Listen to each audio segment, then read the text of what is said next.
FM 95 radio 1 tune in કર્યું છે તમે. તમારી સાથે હું છું પૂજા અને વાચિકમમાં આપના માટે વાંચી રહી છું આજે શ્રી ઈલા આરબ મહેતાની એક ટૂંકી વાર્તા, જેનું નામ છે દાદાનો દલ્લો.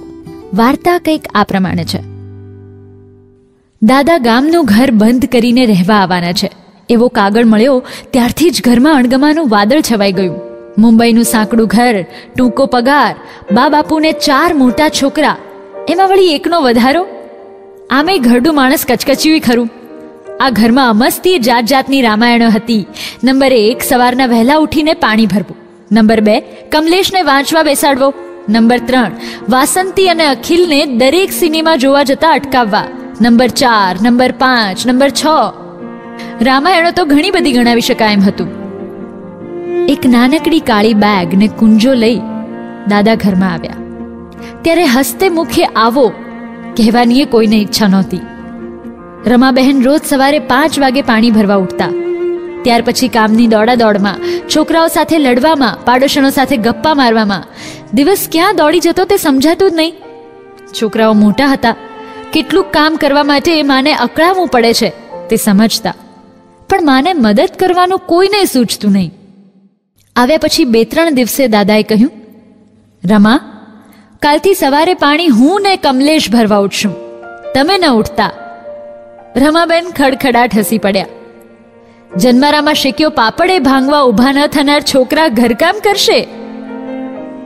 બીજે દિવસે સવારે 5 વાગે દાદા ઉઠ્યા.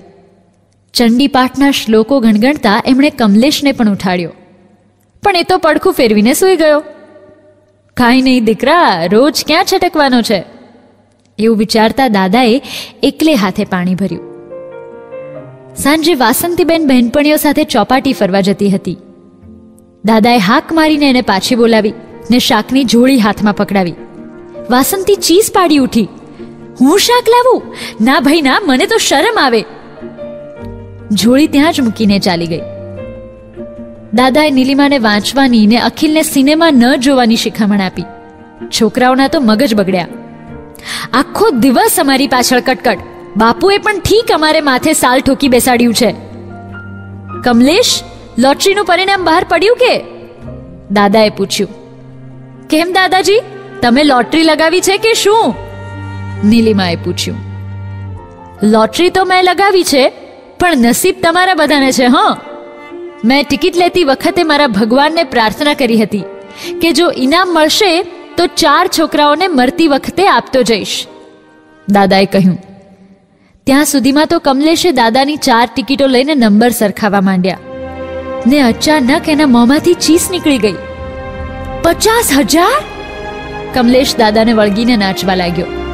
સૂકા ઘાસમાં આગ પ્રસરે એમ ઘરમાં, પાડોશમાં વાત ફેલાઈ ગઈ.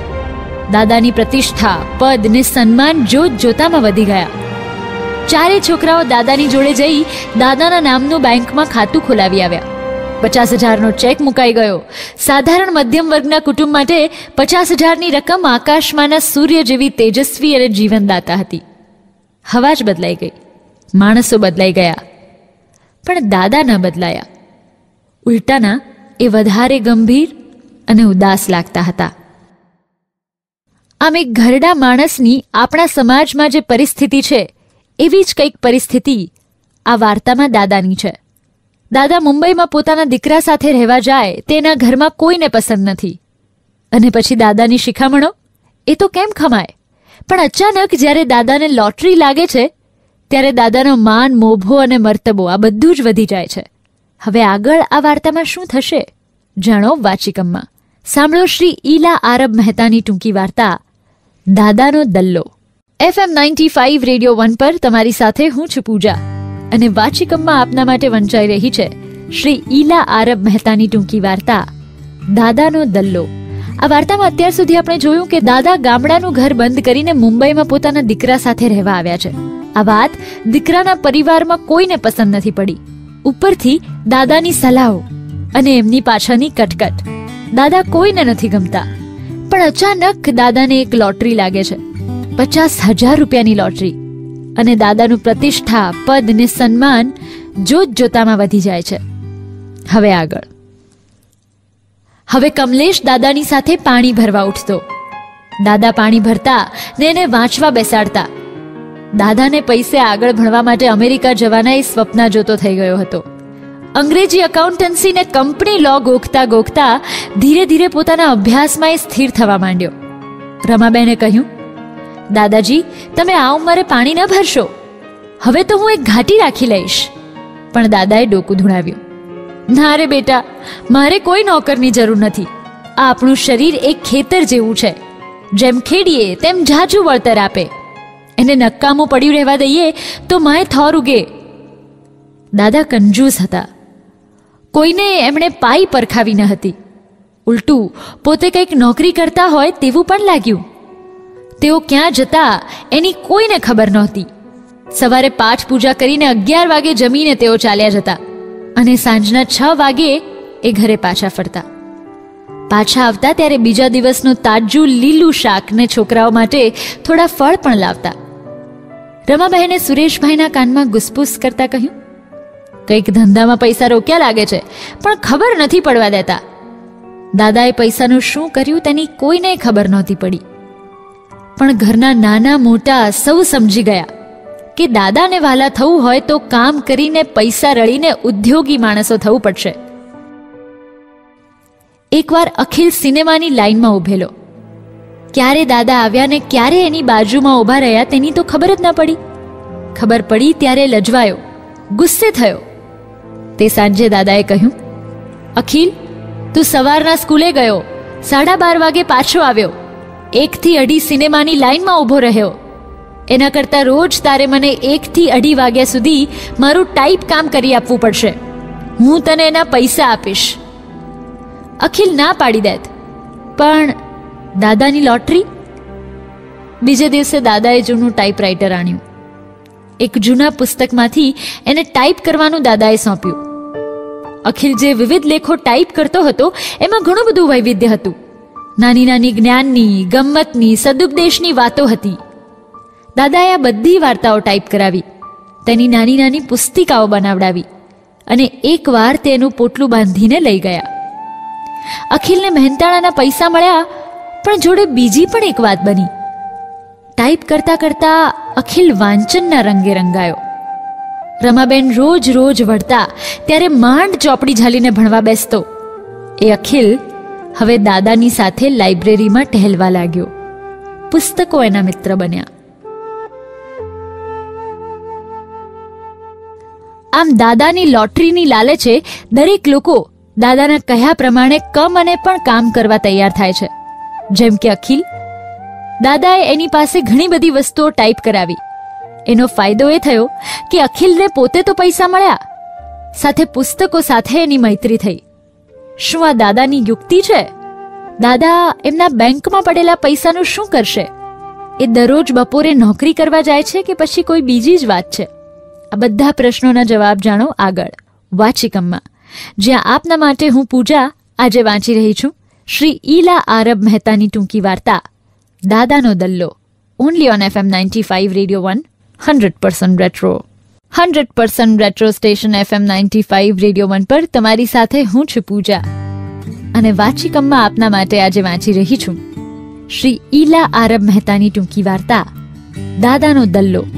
આ વાર્તામાં અત્યાર સુધી આપણે જોયું કે દાદાને અચાનક 50,000 રૂપિયાની લોટરી લાગી છે, અને એ દિવસથી દાદાનો માન, મોભો અને મર્તબો દરેક પ્રકારે વધી ગયા છે. હવે ઘરના દરેક સભ્યો દાદાની દરેક વાત માનવા પણ લાગ્યા છે. પણ આ વાત માનવામાં અને માનવામાં મને કે કમને ઘરના લોકોની આદતો સુધરી રહી છે. હવે આગળ.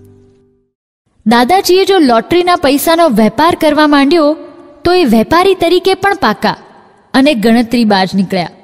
SSC પાસ થઈને નીલિમાએ કોલેજની ફીના પૈસા દાદા આગળ માંગ્યા. ત્યારે દાદાએ ડોકું ધૂણાવીને કહ્યું, એમ હું પૈસા આપું નહીં તને. હું તો રહ્યો વેપારી, મારે તો મૂડી પર વ્યાજ જોઈએ. નીલિમા કંઈ સમજી નહીં. દાદાએ કહ્યું, જો મારું વ્યાજ એટલે એમ કે હું તને ફીના અડધા પૈસા આપું, અડધા તારે લાવવાના. પણ હું ક્યાંથી પૈસા લાવું દાદા? આજકાલ SSC પાસને નોકરી પણ કોણ આપે છે? નીલિમાએ મોઢું ચડાવીને કહ્યું, જો દીકરી, મેં ક્યાં તને નોકરી કરવાનું કહ્યું? નોકરી મેળવવાની આશમાં ઘરે બેસી રહેવા કરતાં હાથ પગ હલાવીને નોકરી શોધી કાઢો. પણ હું ક્યાંથી ખોળી કાઢું દાદાજી? જો, આપણા બિલ્ડિંગમાં 3જે માળે જ્યોતિબહેન રહે છે. છોકરાને અંગ્રેજી શીખવનાર એમને કોઈ જોઈએ છે. તું સાંજના તપાસ કર. પણ નીલિમાને સંકોચ થયો. એણે ડોકું ધુણાવીને ના પાડી દીધી. દાદાએ એને કહ્યું, જો નીલિમા, ધારો કે આપણે સોનીને ત્યાં જઈએ, જઈને કહીએ કે સોની સોનું દે મને, તો કાં તો સોની હા પાડે, કાં તો ના પાડે. એમ દુનિયામાં કામ શોધવાનું. જો ન હોય તો ના પાડે. કોઈ ફાંસી તો નહીં આપે ને? નીલિમા દાદાની પાસેથી સાહસ અને જોમના પાઠ શીખી. નીલિમાને મહિને 50 રૂપિયાનું ટ્યુશન મળ્યું. જ્યોતિબહેને તો ના પાડી, પણ એમની બહેનને ત્યાં નીલિમાને મોકલી. હવે સૌ દાદાને ઓળખતા થયા. રમાબહેને પણ છાપામાં ટચુકડી જાહેર ખબર છપાવી. અપરિણિત પુરુષોને ઓફિસમાં ભાણા પહોંચતા કરવાની. 2-3 પુરુષોએ જવાબ આપ્યો ને રમાબહેન ઘરે બેઠા બેઠા 100 રૂપિયા રળતા થઈ ગયા. 50,000નું તેજ સૌની આંખો અંજાવી ગયું. પણ એ તેજે આંખો આંધળી કરવાને બદલે નવી દ્રષ્ટિ આપી. મહિનાને અંતે જે ઘરમાં તાણ, કકળાટ ને પરસ્પર દ્વેષ હતા, ત્યાં સુખ, શાંતિ ને સ્વસ્થતા પ્રસર્યા. ને પછી દાદા એક દિવસ અચાનક અવસાન પામ્યા. કાળી પેટીમાંથી દાદાની પાસબુક મળી આવી. દાદાએ મૂકેલા 50,000 અને આજ સુધીનું વ્યાજ એમાં જમા હતું. ઉધાર પક્ષે ઇન્કમ ટેક્સ, છોકરાઓની ફીના પૈસા અને બીજા પરચુરણ કામો. પાસબુક પર એક ચિઠ્ઠી ટાંકણીથી ભરાવેલી હતી. આમ દાદાનું અવસાન થયું, પણ સાથે દાદા આખા ઘરનું વાતાવરણ બદલતા ગયા.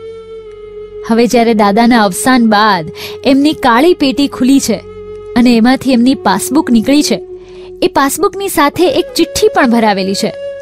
એ ચિઠ્ઠીમાં દાદાએ શું લખ્યું હશે, આગળ જાણો વાચિકમમાં, જ્યાં આપના માટે હું પૂજા આજે વાંચી રહી છું. શ્રી ઈલા આરબ મહેતાની ટૂંકી વાર્તા દાદાનો દલ્લો. Stay tuned. 100% retro station FM 95 radio 1 પર તમારી સાથે હું છું પૂજા, અને વાચિકમમાં આપના માટે વાંચી રહી છું શ્રી ઈલા આરબ મહેતાની ટૂંકી વાર્તા દાદાનો દલ્લો. આ વાર્તામાં અત્યાર સુધી આપણે જોયું કે દાદા ગામનું ઘર બંધ કરીને જ્યારે શહેરમાં દીકરાને ત્યાં રહેવા આવ્યા, ત્યારે પરિસ્થિતિ કંઈક એવી હતી કે ઘરમાં કોઈને દાદાનું આગમન પસંદ નહોતું. અચાનક દાદાને 50,000 રૂપિયાની લોટરી લાગી અને દાદાનો માન મોભો બધું જ બદલાઈ ગયું. દરેક વ્યક્તિ દાદાની દરેક વાત માનવા લાગ્યા અને જોતજોતામાં દાદાએ આખા ઘરની સિકલ જ ફેરવી નાખી. એકવાર અચાનક દાદાનું અવસાન થયું અને એમના અવસાન બાદ દાદાની કાળી પેટી ખોલી, જેમાંથી 50,000 રૂપિયા અને આજ સુધીનું વ્યાજ જેમાં જમા હતું તે પાસબુક નીકળી. એ પાસબુક પર એક ચિઠ્ઠી ટાંકણીથી ભરાવેલી હતી. એ ચિઠ્ઠીમાં શું લખેલું જાણો આગળ. ચી સુરેશ, આ દેહનો હવે ઝાઝો ભરોસો નથી, એટલે તમને મારો બધો જ વારસો હું આપી જાઉં એ પહેલા 2-3 વાતો કરી લઉં. લોટરીનું ઇનામ લાગ્યું ત્યારે મારા મને પડકાર કર્યો, અલ્યા પુરુષાર્થ વગરની આ કમાણી તને પચશે ખરી? આ લોટરીના ઇનામની રકમમાં બિચારા કેટલા મજૂરો, ગરીબો ને દુખીઓનો પસીનો વહ્યો હશે. ત્યારથી મેં નક્કી કર્યું કે દેનારાએ ભલે દીધું, પણ એને જે વિશ્વાસથી દીધું એને લાયક થવું. પ્રારબ્ધ ફળ્યું, પણ પુરુષાર્થની નક્કર ધરતી વગર એના ફળ ઝાઝો વખત નહીં ટકે. એટલે જ મેં તમને કામની મીઠાશ સમજાવી. જીવતરની જરૂરિયાતો સ્વમાન ને સ્વપ્રયત્નથી રળી ખાવાની ટેવ પાડી ને હુંય નવરો નહોતો બેસી રહેતો. રસ્તે રઝળતા છોકરાઓ માટે મેં એક નાનકડી નિશાળ ખોલી, નહીતર ઉપરવાળાનું ઋણ હું શી રીતે ફેડું? આ નિશાળમાં ભિખારીઓ, ચોરો, રજળું છોકરાઓ આવતા. એમને મેં લખતા વાંચતા શીખવ્યું, સંસ્કાર આપ્યા. થોડા છોકરા ભણ્યા, થોડા ભાગી પણ ગયા, થોડા મોટી શાળામાં ગયા. મારી સફળતાનો હિસાબ તો એ રાખે છે જ. મારે તો મારા કામ કર્યાનો સંતોષ લેવો તો. તમે મારો વારસો સંભાળો ત્યારે આટલું પણ સાથે યાદ રાખજો, જેણે આપ્યું છે તે ઉપરવાળાની આંખો સહસ્ત્ર છે જ્યારે આપણા હાથ તો માત્ર 2 જ છે. એ સહસ્ત્ર આંખોની અમીધારા આપણા હાથ પર વરસી રહો. દાદાના આશીર્વાદ. અમે ઘરડા દાદા ખૂબ ટૂંકા સમય માટે પોતાના દીકરાના ઘરે મુંબઈ આવીને રહ્યા. પણ એ કંકાસ અને તિરસ્કારથી ભરેલું ઘર દાદા સ્વર્ગ બનાવીને ગયા. સાથે દાદા પુરુષાર્થનું મહત્વ પણ સમજાવીને ગયા અને કહીને ગયા કે જ્યારે મારો વારસો સંભાળો ત્યારે યાદ રાખજો કે ઉપરવાળાની આંખો 1000 છે અને આપણા માત્ર 2 હાથ છે. તો એ 2 હાથ વડે આખું જીવન એવું કામ કરો જેથી કરીને ઉપરવાળાની આંખોની અમીધારા આપણા હાથ પર સતત વરસતી રહે. FM 95 રેડિયો 1 પર તમારી સાથે હું છું પૂજા. તમે સાંભળી ઈલા આરબ મહેતાની ટૂંકી વાર્તા દાદાનો દલ્લો. સોમવારે એક નવી વાર્તા સાથે આપની સમક્ષ હાજર થઈશ. સાંભળતા રહો 100% રેટ્રો.